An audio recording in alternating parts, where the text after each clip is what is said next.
시간 하나님 말씀 받겠습니다. 이 복된 시간 주시는 하나님 말씀은 신약 성경 디모데후서 2장 1절에서 2절 2절 말씀입니다. 신약 성경 디모데후서 2장 1절과 2절 충성된 사람들에게 부탁하라라는 제목으로 우리 하나님 말씀 받겠습니다. 우리 짧은 구절이니까 우리 2절 말씀 합독해서 함께 읽도록 하겠습니다. 우리 2장 1절과 2절입니다. 함께 읽습니다. 시작.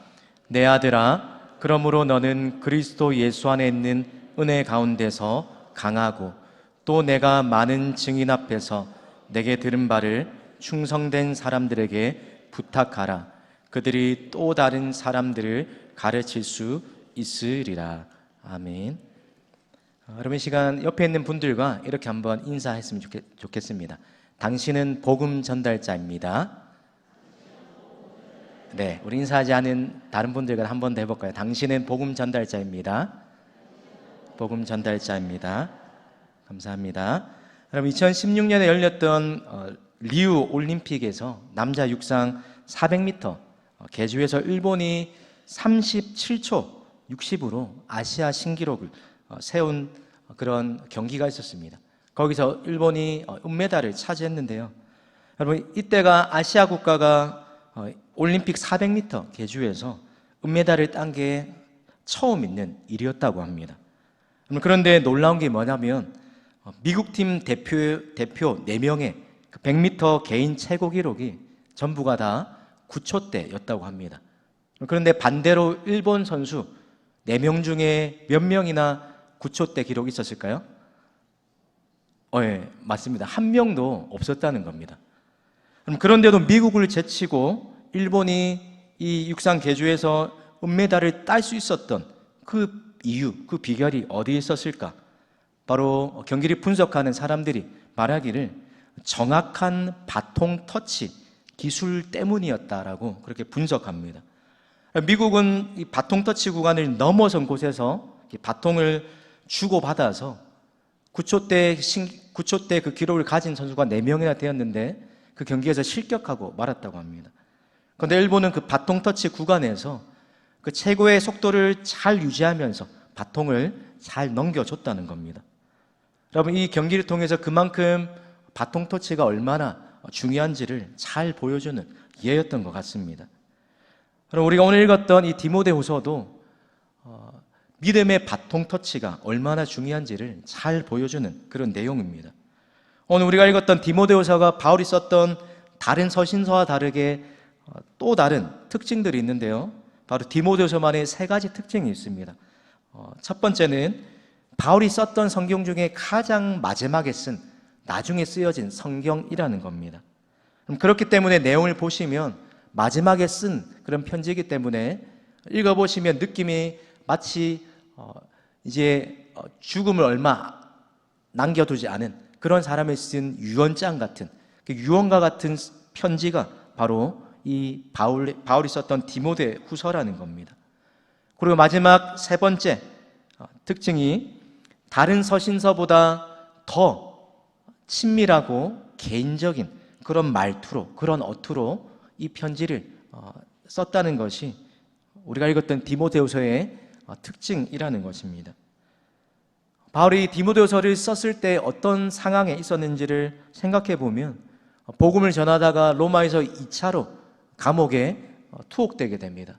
그래서 쓸쓸하게 지하 그 독방에 갇혀서 지냅니다. 뿐만 아니라 거기서 점점 더 자신의 순교할 시간이 임박해 오는 것을 조금씩 더 피부로 느끼게 됩니다. 그래서 우리가 잘 아는 표현대로 나는 선한 싸움을 마치고 달려갈 길을 마쳤다라고 이야기하는 것처럼 점점 더 이제 하나님을 배울 날이 더 가까이 오고 있음을 느끼고 있던 때에 쓴 성경이 바로 디모데 후서라는 겁니다. 그럼 그때 그런 상황에서 누구에게 편지를 쓰고 있습니까? 1장 2절에 보니까 사랑하는 아들 디모데에게 편지하노니라고 이야기합니다. 그럼 믿음의 경주를 이제 마쳐가는 이 바울이 에베소에서 목회하는 자신의 영적인 아들 디모데에게 써서 몇 가지 부탁하고 권면하는 그 편지가 바로 디모데 후서입니다. 바울이 믿음의 경주를 마치면서 먼저 달려가고 선한 싸움을 다 마친 그 믿음의 선배로서 디모데에게 부탁하고 당부할 말을 여러분 전하는데, 죽음을 앞두고 있는 그 사람이 마지막에 어떤 말을 하거나 부탁을 할 때 그 말이 그냥 나온 말이 아니겠죠. 가장 중요하고 꼭 부탁할 그 말들을 마지막에 기록했을 겁니다. 그럼 바울이 이 두 가지 상황을 염두에 두면서 디모데에게 당부하는 편지를 쓰는데, 첫 번째는 바울 때문에 바울이 그 복음을 전하다가 감옥에 갇힌 이 모습을 보면서 바울 주변에 있었던 사람들이 점점 바울을 떠났다라고 이야기합니다. 1장 15절에 보면 그런 대표적인 두 인물이 소개되는데, 아시아에 있는 모든 사람이 바울을 버린 그 일 중에 부겔로와 허모게네라는 사람이 언급됩니다.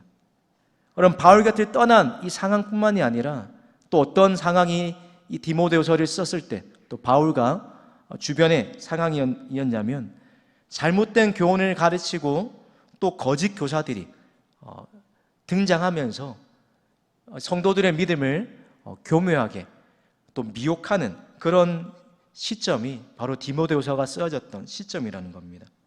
그래서 2장 23절을 보시면 어리석고 무식한 변론을 버리라 라고 이야기하고, 3장 6절에 그들 중에 남의 집에 가만히 들어가 어리석은 여자를 유인하는 자들이 있다라고 바울이 이단의 미혹을 주의하라라고 그렇게 당부합니다. 그럼 이 두 가지 사항을 종합해 보면 바울이 지금 염려하고 걱정하고 있는 것이 무엇입니까? 그가 평생토록 목숨을 걸면서 지켜왔던 이 생명의 복음이 어떻게 하면 자신이 이 믿음의 경주를 마친 이후에 자신의 당대에서 끊어지지 않고 이 육상 계주에서 바통 터치가 잘 전달되는 것처럼 그 믿음이 잘 계승될 수 있을까? 이 복음이 어떻게 하면 잘 전달될 수 있을까라고 고민했던 겁니다. 여러분, 조금 전에 예로 들었던 그 육상 경기에서 바통 터치를 잘못하면, 또 잘 달리다가 다음 주자에게 그것을 전달하지 못하면 순식간에 상황이 역전되는 것처럼, 마찬가지로 우리도 복음을 잘 전달하지 못하면 우리가 이때까지 잘 쌓아왔던 그 믿음도 하루아침에 와르르 무너지고 말 수 있다는 겁니다. 그러면 그런 대표적인 예가 바로 구약의 여호수아와 그리고 그의 장로들이 사는 날 동안과 그 이후, 바로 사사기가 찾아오는 시점이 아닙니까? 사사기로 넘어갈 때 모세에서 여호수아까지 그 바통 터치는 너무 잘 됐지만, 이제 여호수아가 110세에 죽을 시기를 앞두고 그 신앙의 바통 터치를 해야 되는 그때에 여호수아와 하나님이 하신 그 일들을 목도한 그 장로들이 살았던 세대는 믿음이 잘 지켜졌지만, 조금 지나보면 사사기 1장에 그 세대가 다음 세대가 다른 세대가 되고 만 모습을 우리는 너무나도 잘 알고 있습니다. 바로 이런 경각심과 절박한 심정을 가지고 바울이 자신의 영적 후계자요 또 믿음의 아들인 디모데에게 부탁하고 있는 내용이 오늘 내용이라는 것입니다. 바울이 몸은 감옥에 갇혔지만 내가 전하는 이 복음을 부끄러워하지 아니한다라고 고백하면서 첫 번째로 디모데에게 권면한 내용이 1장 8절입니다. 그러므로 너는 내가 우리 주를 증언함과 또 주를 위하여 갇힌 자 된 나를 부끄러워하지 말고 하나님의 능력을 따라 복음과 함께 고난을 받으라, 이렇게 이야기한 다음에 1장 13절 14절에 또 이렇게 이야기합니다. 우리 1장 13절 14절 말씀을 같이 읽습니다. 시작. 너는 그리스도 예수 안에 있는 믿음과 사랑으로서 내게 들은 바 바른 말을 본받아 지키고 우리 안에 거하시는 성령으로 말미암아 내게 부탁한 아름다운 것을 지키라. 그럼 두 번이나 반복해서 강조하고 있는 그 부탁한 것이 무엇입니까? 내게 들은 바 바른 말을 본받아 지키고 내게 부탁한 아름다운 것, 곧 진리의 말씀을 지키고 지키라. 그럼 디모데에게 어떤 사람이 되기를 원하는 것입니까? 자신이 먼저 하나님 앞에서 이 진리의 말씀 앞에서 충성된 사람이 되기를 원한다는 것입니다. 그럼 구약이나 신약 성경에서 지도자가 떠나거나 또 예수님이 떠나시기 전에 하셨던 명령 중에 공통된 한 가지 그런 명령이 있습니다. 무엇입니까? 사람을 세우고 또 분부한 모든 것을 가르쳐 지키게 하라라는 이 당부의 말씀입니다. 모세가 모압 땅에서 고별 설계를 할 때도, 또 여호수아가 백성들을 불러 모아놓고 세겜에서 언약을 세울 때, 또 예수님도 승천하시기 전에 제자들을 불러 모으시면서 내가 너희에게 분부한 모든 것을 가르쳐 지키게 하라라고 당부하셨습니다. 그리고 오늘 바울도 같은 맥락에서 디모데에게 이런 권면을, 부탁을 하고 있다는 것입니다. 오늘 읽었던 우리 2장 2절 말씀을 다시 한번 읽습니다. 시작. 또 내가 많은 증인 앞에서 내게 들은 바를 충성된 사람들에게 부탁하라. 그들이 또 다른 사람들을 가르칠 수 있으리라. 그럼 바울이 디모데에게 부탁하는 이 부탁의 핵심이 뭡니까? 이 복음이 디모데를 거쳐서 다른 사람에게 끝없이 이어지고 계승되어야 한다는 겁니다. 그럼 성도라면 복음을 배우고 받아들이는 것으로만 그치는 것이 아니라 어떤 의무도 함께 있습니까? 내가 받고 깨달은 이 진리의 말씀, 생명의 말씀을 전달해야 할 의무도 동시에 있다라는 것입니다. 그럼 말씀으로 다른 사람을 세우고 제자 삼는 그 일꾼이 되라라는 당부를 하고 있는 것입니다. 사랑하는 성도 여러분, 저와 여러분에게도 맡겨진 사명도 이와 똑같습니다. 복음의 바통을 잘 계승하는 것, 또 진리의 말씀을 잘 깨달을 뿐만 아니라 내가 먼저 충성된 사람이 될 뿐만이 아니라 그것으로 다른 사람을 제자 삼는 것, 또 나 한 사람이 영적인 스승과 아비와 유모로서 또 다른 사람을 영적 자녀로 길러내고 그 한 사람이 하나님 앞에 바로 설 때까지 해산하는 수고를 아끼지 않는 것이 저와 여러분의 중요한 사명 중에 하나라는 것입니다. 우리가 이런 복음에 충성된 사람에 대한 분명한 이유가 있습니다. 바로 고난 앞에서 믿음이 흔들리고 또 아까 언급한 그 두 사람처럼 믿음에서 떠날, 믿음에 변절할 사람들이 우리 주변에 반드시 있기 때문입니다. 그래서 더 확실하게 복음을 가르치고 진리의 말씀을 전해야 한다는 것입니다. 또 다른 이유는 무엇입니까? 4장에 바울이 이야기하는 것처럼 말세가 되면 사람이 바른 교훈을 받지 않게 되고 또 길을 가리워서 자기 사욕을 따를 스승을 많이 두는 그런 때가 오고 허탄한 이야기를 따를 것이기 때문에 그러한 때가 오기 전에 미리 다음 세대에게, 우리 육신의 자녀들에게 복음을 올바르게 전해야 한다는 것입니다. 그럼 주변을 돌아보면 우리 자녀들을, 우리 다음 세대를 이단들이 얼마나 많이 노리고 있는지를 모릅니다. 제가 처음 전임 사역을 했던 그 교회에서 매주 화요일마다 밖에 노방전도를 나갔었습니다. 물티슈와 전도지를 가지고 또 주변에 교구마다 흩어져서 나갔는데, 또 하루는 오후에 세미나가 있어서 평소보다 시간이 넉넉하지가 않았습니다. 그래서 빨리 끝내고 오려는 그런 마음이었는데 하나님께서 마음을 바꾸어 주셔서 하는 거 제대로 좀 한 명에게라도 복음을 좀 제대로 전하고 올 수 있도록 그 마음을 주셔서 다시 마음을 가다듬고 주변의 사람들을 이렇게 전도하면서 그렇게 시간을 보냈습니다. 그러다가 지나가는 한 대학생 남자가 있었는데 인사하면서 말을 붙이면 보통 다 그냥 쌩 까고 무시하고 가잖아요, 맞죠? 그래서 저도 막 주저주저 하다가 그래도 하나님 주셨으니까, 하나님이 복음 전하라는 마음을 주셨으니까 포기하지 않고 따라가면서 그렇게 바쁘다고 거절하는 그 대학생에게 그래 말을 걸어보니까 이 형제가 나중에 저한테 오히려 혹시 안상홍님에 대해서 아냐라고 이렇게 막 물어보는 겁니다.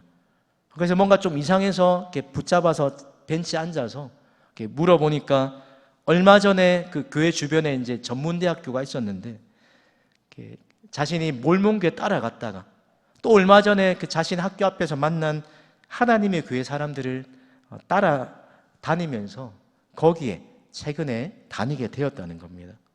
그럼 이 청년이 뭔가 아직 예수님을 모르지만, 교회가 뭔지 모르지만 대학생활 하면서 뭔가 목마름이 있는데 그때 하필 만난 사람들이 다 전부 다 이단이었다는 거예요.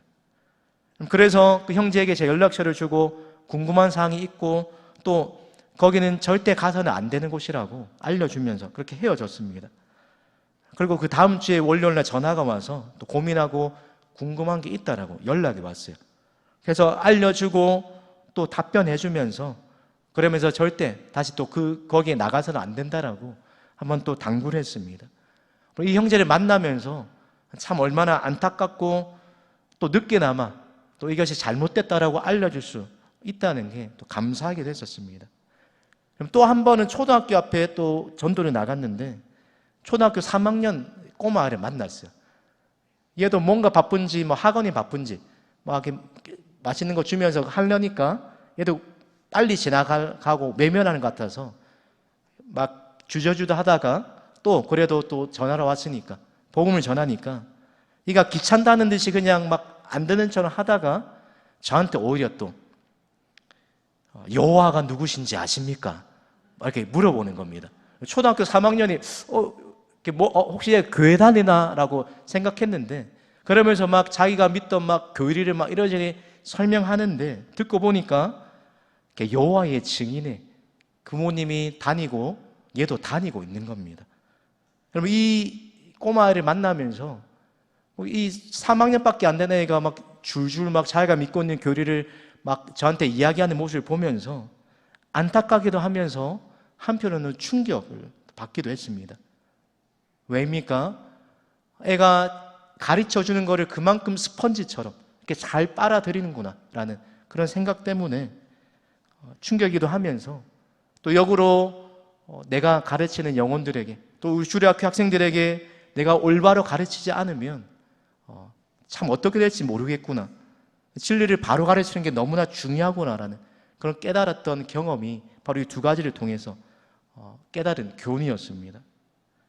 그럼 5년 전에 기독신문에 교육기획으로 연재된 한 15회 정도 연재된 글이 있는데 바로 나는 행복한 교사입니다라는 코너입니다. 거기에 소개된 교사들을 보면 10수년 동안 전국의 주일학교를 섬겼던 분들이 이제 모범 사례로 소개되는 내용인데 그 글을 읽으면서 참 도전도 되고 또 감동이 되는 글들이 참 많았었습니다. 그 중에 강주 지상교를 섬기고 계셨던 이남준 집사님이라는 분이 계신데 이분이 중학교 반사 때부터 그때까지 45년 동안 주일학교 교사를 섬기고 계시더라는 겁니다. 여러분, 이 집사님이 이렇게 45년 동안이나 주일학교 교사를 할 수 있었던 그 비결이 어디에 있었을까요? 다 맡았던 애들이 막 천사 같고 다 막 나이스하고 말 잘 듣는 그런 애들이 아니라 오히려 교회에서 소문난 말썽꾸러기들, 또 개구쟁이들, 말갈량이들, 또 왕따 같은 학생들을 이 선생님이 다 도맡아서 반을 맡았다는 겁니다. 그래서 반 학생이 80명이나 된 적도 있었다고 합니다. 왜 그렇습니까? 얼마나 이 선생님이 학생들에게 정성을 쏟았는지 학년이 바뀌어도 매번 이 선생님을 안 떠나려고 했다는 거예요. 그래서 이 기자가 이남준 이 집사님에게 왜 교사가 되셨습니까? 라고 이렇게 물으니까 그분이 이렇게 고백합니다. 아직 나이는 어렸지만 주님을 위해 뭔가 하고 싶었습니다. 특히 나보다 어리고 연약한 아이들에게 예수님의 사랑을 나누어주는 존재가 되고 싶었습니다. 그래서 스스로 찾아 나선 일이 바로 주일학교 교사직이었다라고 그분이 이렇게 고백하는 기사를 읽은 적이 있습니다. 사랑하는 성도 여러분, 우리의 믿음이 영적으로 건강한지 그렇지 않은지를 가늠할 수 있는 하나의 척도가 바로 이것이 아닙니까? 내가 지금 좀 부족하고 능력이 없지만 그러나 하나님이 나에게 기회를 허락하시고 주신다면 주님을 위해서 무엇이라도 하고 싶은 그 마음이 나에게 있는가? 아니면 이런저런 수많은 핑계들로 우리에게 섬김의 기회가 찾아왔지만 내가 아직 부족하기 때문에 점점 조금만 더 조금씩 더 공급받으려고 하는 그 마음만 내가 내려놓지 못하고 여전히 우리에게 부탁받은 이 진리의 말씀을 누군가에게 전하는 그 일들을, 이 복음의 전달자 역할을 하는 일들을 내가 아직 감당하고 있지 않은가, 이 사실들을 반문해 보면 우리의 영적인 건강도를 체크해 볼 수 있다는 겁니다. 우리가 성령으로 충만해지면, 은혜가 충만해지면 어떤 마음이 생깁니까? 누가 시키지 않아도, 그렇죠? 내 안에 부족하지만 그러나 하나님 주신 은혜 때문에 섬기고 싶은 마음들이 조금씩 생겨나게 되는 것입니다. 그럼 내가 받은 은혜를 다른 사람에게 나눌 때 그 은혜가 어떻게 됩니까? 점점 더 은혜가 선순환 돼서 더 커지고, 뿐만 아니라 내 신앙도 시들어지는 것이 아니라 오히려 더 건강하게 지켜질 수 있다는 것입니다. 그럼 우리가 연말이 되면 매년마다 우리 교회뿐만 아니라 모든 교회가 똑같은 그런 고민에 빠지지 않습니까? 여전히 수많은 부서와 수많은 섬김의 자리에서 추수할 것은 많은데 추수할 일꾼이 부족한 그 모습들을 우리가 늘 직면합니다. 때로는 안타깝게 여전히 부족한데도 또 누군가는 그 섬김의 자리에서 떠나고 점점 더 줄어드는 모습들을 우리가 보게 됩니다. 그럼 아이들이 예전처럼 다루기가 힘들고 또 우리의 생활도 이전처럼 녹록하지 않고 점점 더 바빠지고 또 여러 가지 수많은 이유들이 우리에게 있어서 마음은 섬기고 싶은데 그러지 못한 분들이 참 많을 거라고 그런 분이 계신 줄로 압니다. 그럼 충분히 공감하고 또 이해가 갑니다. 그럼에도 불구하고 오늘 우리가 읽었던 이 말씀, 오늘 바울이 염려하는 것처럼 우리 교회와 한국교회와 우리 안에 다음 세대를 생각하고 또 우리가 바라본다라면 사랑하는 성도 여러분, 우리 자녀들과 믿음의 후배들을 위하여서 지금보다 더 많은 사랑의 수고를 감당해야 한다는 것입니다. 사랑하는 성도 여러분, 우리에게 하나님께서 직분을 허락하신 그 이유가 무엇입니까? 에베소서 4장 12절 말씀처럼 성도를 온전케 하며 봉사의 일을 하게 하여서 그리스도의 몸을 건강하게 세우기 위함이라고 우리에게 주신 직분과 은사의 그 이유를 분명하게 말씀합니다. 그럼 마찬가지로 오늘 우리에게 은혜를 주신 이유, 그것이 바로 나 자신만을 위한 것이 아니라는 것입니다. 오늘 바울이 디모데에게 분명하게 부탁하는 것처럼 또 다른 사람들을 가르칠 수 있는 충성된 사람들에게 부탁하는 것, 내가 받은 은혜가 이 생명의 복음이 끊임없이 흘러가서 그 복음이 내 당대에만 머물지 않고 후대들에게 계속해서 잘 이어질 수 있도록 충성된 사람들을 세우는 것, 그것이 바로 우리에게 은혜를 허락하신 이유라는 것입니다. 사랑하는 성도 여러분, 이런 충성된 사람이 되기 위해서 무엇이 적용돼야 합니까? 오늘 2장 1절 말씀을 보십시오. 그러므로라는 말로 시작이 됩니다.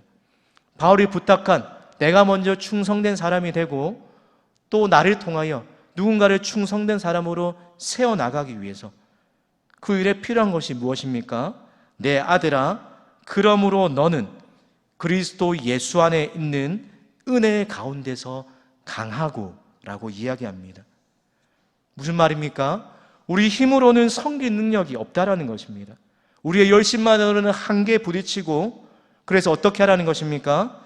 은혜 안에서 강해지는 그 일이 충성된 사람으로 누군가를 세워가기 전에 우리에게 선행돼야 할 일이라는 것입니다. 바꿔 말하면 먼저 하나님의 은혜를 구하면서 나아가는 것입니다. 하나님, 나에게 능력이 부족합니다. 은혜를 주세요. 우리가 이렇게 기도할 때, 하나님을 의지하면서 나아갈 때에 하나님이 반드시 우리를 은혜 안에서 강하게 하신다는 것입니다. 사랑하는 성도 여러분, 우리가 사람을 세우는 사람이 되려면 내가 먼저 은혜 가운데 거하지 않고서는 불가능합니다. 우리가 지속적으로 은혜 안에 붙들려 있을 때, 그때 비로소 하나님이 주신 그 능력으로, 그 힘으로 우리가 다른 사람을 세울 수 있는 충성된 사람으로 세워질 수 있다는 것입니다. 사랑하는 성도 여러분, 바라게 되는 저와 여기 계신 우리 모든 동부교회 성도님들 한 분 한 분이 날마다 하나님의 은혜 가운데 강해지시기를 주님의 이름으로 축복합니다. 말씀을 맺겠습니다. 주님께서 맡은 자에게 구할 것은 충성이다라고 이야기하십니다. 그러면서 잠언 25장 13절 말씀에 충성된 사자는 그를 보낸 이에게 마치 추수하는 날에 얼음 냉수와 같아서 능히 주인의 마음을 시원케 한다라고 말씀하십니다. 그럼 바라기는 우리 모든 동부교회 성도님들 한 분 한 분이 각자 받은 은사와 달란트대로 오늘 주님이 우리에게 찾으시기 원하시는 그 주님의 마음을 시원케 해드리는 충성스러운 믿음의 일꾼들이 되시기를 바랍니다. 뿐만 아니라 이 생명의 복음, 우리에게 전해진 생명의 복음을 다음 세대와 주변의 이웃과 또 이 일들을 이어서 해나갈 충성된 사람들에게 잘 전달할 수 있는 귀한 복음의 전달자로 살아가시기를 우리 주님의 이름으로 축복합니다. 기도하겠습니다. 하나님 아버지, 우리에게 귀한 생명의 복음을 허락하시고 또 나 한 사람을 부르셔서 충성된 사람이라 말씀하시고 나를 통하여 하나님의 교회와 영혼들을 세워나가기 원하시는 하나님의 마음을 잊지 않기 원합니다. 부족한 우리 한 사람 한 사람을 날마다 은혜 가운데 강하게 하여 주셔서 우리가 각자 받은 은사와 달란트대로 주님의 몸된 교회를 건강하게 세우며 우리에게 주어진 이 복음의 은혜가 계속해서 흘러나가며 교회가 건강히 세워져 나가는데 귀한 복음의 전달자로 쓰임받게 하여 주시옵소서. 그래요, 주님 오시는 그날까지 신실한 복음의 일꾼들이 많아지는 귀한 동부교회 될 수 있도록 은혜를 내려 주시옵소서. 감사드리며 예수님의 이름으로 기도드립니다. 아멘.